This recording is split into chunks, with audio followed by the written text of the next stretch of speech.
नात का सर्व गरीबा है, इसे क्या कहिए। नेफे में उड़से हुए लोग बात भी वही करते हैं जो पायचे से शुरू होती है और नेफे तक खत्म हो जाती है। ये वो लोग हैं जो माशरे में गलाजत के ढेर लगा देते हैं। वो चाहे कूड़े करकट की सूरत में हो, चाहे गुफ्तगू की सूरत में हो, चाहे ज़बान ज़द-ए-आम हो जाने वाली बात हो। ये वो हवाले हैं जिसके पस मंज़र में वो बात है जिस पे एक आम आदमी भी थूक रहा है। एक आम आदमी की क्या हैसियत है इस वक्त पाकिस्तानी माशरे में, वो सब जानते हैं। कोई हैसियत है ही नहीं उसकी। इतने मसाइल हैं, इतने मसाइब के अंबार हैं जिसके नीचे वो दबा हुआ है।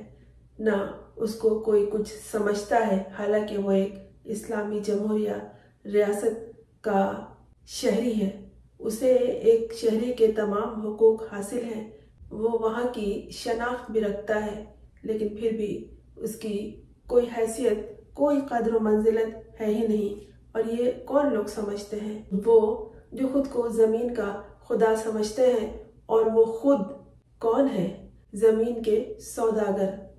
ये लोग जिस आवाम को हकारत से देखते हैं, वही आवाम इनके तौर तरीके पे थूक रही है।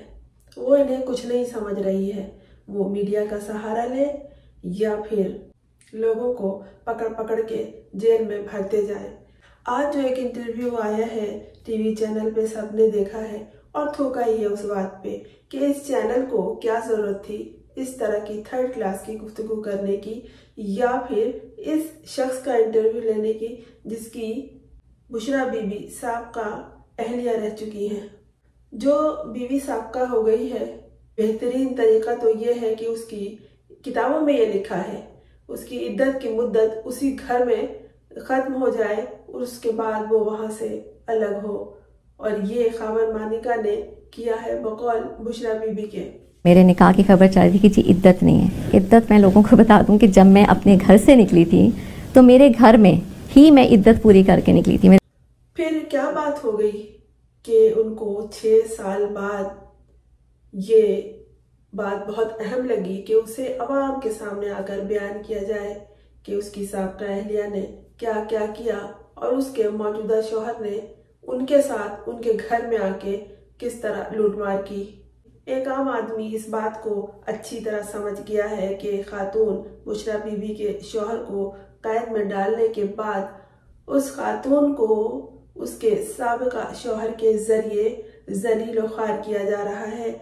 और असल मकसद तो वही है, उसके हालिया शौहर बुशरा बीबी के इमरान खान को जलील करना है। ये बुग़्ज़ इमरान में इतने बढ़ चुके हैं और इतने गिर चुके हैं कि बात वही शलवार के पांचों से शलवार के नेफे तक आके रुक जाती है। ये इसके अलावा कुछ नहीं सोचते। ये अपनी भी कहानी नहीं सोचते जो इनसे भी ज्यादा बदसूरत, करी और मकरूह है। जिन लोगों के लिए, जिन लोगों पे हुक्मरानी करने के लिए ये लोग इस तरह के तौर तरीके इख्तियार कर रहे हैं, वो लोग इन पे हंस रहे हैं। शर्म का मुकाम है, लेकिन शर्म हो तो आए ना। इनके लिए शर्म मुहैया तो कोई बात है ही नहीं। बस अपनी ज़ाती बातों को कह देते हैं कि मेरे बेटे और बहू की तलाक हो गई है, शादी खत्म हो गई है, ये हमारा पर्सनल मामला है, इस पे बात नहीं होनी चाहिए। लेकिन बुशरा बीबी की गुज़िश्ता जिंदगी की बातें जो खुदा जाने थी या नहीं थी, लेकिन उनके साबिका शौहर के जरिए कहलवाई गई, जबकि यही शौहर इस बुशरा बीबी की पाक दामनी की गवाही दे चुका है मीडिया में आकर सबके सामने कि मेरी साबिका अहलिया बुशरा बीबी, मैं सिर्फ बड़े क्लियरली और अल्लाह ताला को हाजिर नाज़िर जान के कहता हूँ कि दुनिया की इससे पाक बीबी मैंने नहीं देखी। और उसी शख्स से अब इस उम्र में आकर, ना बुशरा बीबी कोई 16-17 साल की नासमझ बच्ची है, ना ये शख्स। कोई तो मजबूरी है इस शख्स की कि इसको ये सब कुछ कहने पर मजबूर कर दिया, जो आप सबने देखा। उनकी दस्तयाब किए और इनको नंबर्स भी मुहैया किए और उस वजह से इनके छुप के बातें होनी शुरू हो गई। उस पर मुझे एतराज़ हुआ करता था कि जब मैं फ़ोन करता हूँ बाहर से कहीं तो आपका फ़ोन बजता है तो आपका फ़ोन अटेंड नहीं होता, क्योंकि मैं उस कोई नई बात नहीं है। अगर किताबें उठाकर देखें तो मोहतरमा फातिमा जिन्ना जो कायदे आज़म की बहन थी जिन्होंने पाकिस्तान बनाया, उनके साथ भी यही किया था। और फिर बेनज़ीर भुट्टो की वालिदा नुसरत भुट्टो जो जुल्फ़कार अली भुट्टो की बेवा थी, उनके साथ इन्होंने क्या कुछ नहीं किया। और फिर खुद बेनज़ीर भुट्टो के साथ इन्होंने किया कि उनकी नंगी तस्वीरें बनाकर और हेलीकॉप्टरों से, जहाज़ों से गिराए गए। इन लोगों ने जो ये सारा कुछ कर रहे हैं, जो अपने आप को ख्यालों ही ख्यालों में पाकिस्तान का सरबराह समझ बैठे हैं, ये लोगों को समझ रहे हैं कि लोग अभी तक पत्थर के दौर में हैं। बोहतान की सज़ा 80 कोड़े है, लेकिन यहाँ तो सज़ाएं मजलूमों को दी जा रही हैं। यहाँ तो मासूमों और बेगुनाहों को जेल में भरा जा रहा है। तो कौन इन सज़ा और जज़ा का हिसाब रखेगा? जिन लोगों को आप पत्थर के दौर का लोग समझ रहे हैं, यही लोग एक दिन कहीं ऐसा ना हो कि आप पर पत्थर उठा लें। अवाम तो अंगुश्ते बदंदा है और तमाशा देख रही है, सोच रही है कि ये इन खास लोगों के साथ, इन बड़े लोगों के साथ, उस शख्स के साथ हो रहा है जिसने पाकिस्तान को इज्जत दी, नाम दिया और बहुत कुछ किया इसके लिए। तो हम तो लोग कीड़े मकोड़े हैं, हमें कौन पूछेगा?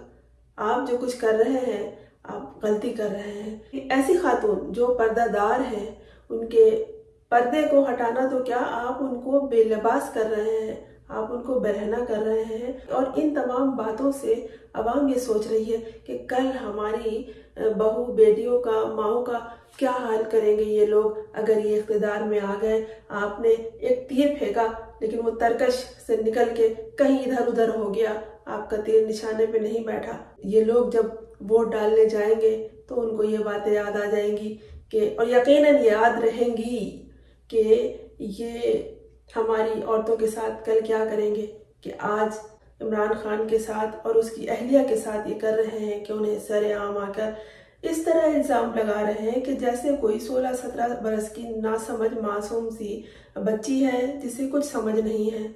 और वो शख्स, ये भी कोई छोटी उम्र के तो है नहीं, लेकिन जाने उनको किस तरह मजबूर किया गया है।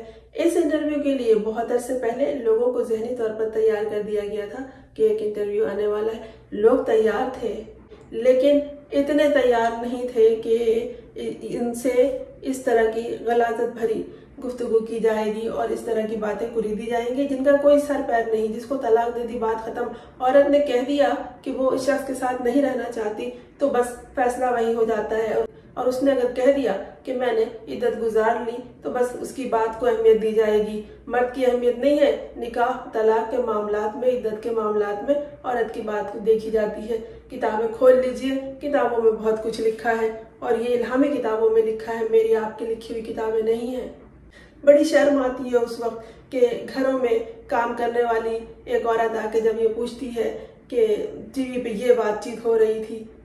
उसको बताने वाले लोग हैं जो उसको समझाती है और वो ना जाने औरत किस किस घर में जाएगी और ये सब बात करेगी। फिर आप जो बड़े अपने आप को ताकतवर शख्सियत समझ रहे हैं और अपने आप को तमाम तर कुव्वतों का सरचश्मा समझ रहे हैं, आपके किए कराए पर यही आवाम जिसके ऊपर या गंदगी लाद रहे हैं, ये हंसेगी। किसी की किरदार कुशी करके वो कुछ हासिल नहीं किया जा सकता जो कुछ कर रहे हैं। बहुत से लोग हैं जो इन बातों पे सोच रहे हैं कि ये उसकी बीवी को इस तरह से कहलवा रहा है तो कल को हम लोगों का क्या हाल होगा। ये लोग अगर इख्तिदार में आ जाए या इन्हें पावर मिल जाए, लोग इंतजार कर रहे हैं उस वक्त का कि जब हिसाब किताब हो। लिहाजा याद रखिए इन तमाम बातों को सामने रखकर कि जब वोट देने का वक्त आएगा तो उस वक्त आपका फैसला बहुत अहम होगा कि आपको कल को इसी तरह जलीलो ख्वार होना है या फिर इज्जत और तकरीम के साथ जिंदगी को गुजारना है अपने खानदान के साथ। दोस्तों, बातें सबकी सुनिए, लेकिन अच्छे और बुरे में तमीज जरूर कीजिए। बहुत जरूरी है जिंदगी को बेहतर बनाने के लिए और अपने माशरे को मजबूत बनाने के लिए। इस वक्त पाकिस्तानी माशरा गंदगी के और टूट फूट के इंतहाई निचले दर्जे पर है। बल्कि टूट फूट तो बहुत छोटा सा लफ्ज है, इससे भी ज्यादा इसकी हालत दिगरगू है। जो लोग गौर करते हैं और जो लोग लिखने पढ़ने वाले हैं, जो कल को इस तारीख को, इस वक्त को लिखेंगे, हमें ये सोच के तो शर्म आने लगती है कि वो क्या लिखेंगे कि ये कैसा दौर गुजरा है, इसमें किसने किसके नाम पर क्या कुछ किया है। लेकिन पस मंजर में एक और तारीख रकम हो रही है जो अवाम के बर्दाश्त की है, उस वक्त के इंतजार की है जब हमारे आपके वोट से ये फैसला हो जाएगा कि ताकत का सरचश्मा अवाम है या आप हैं।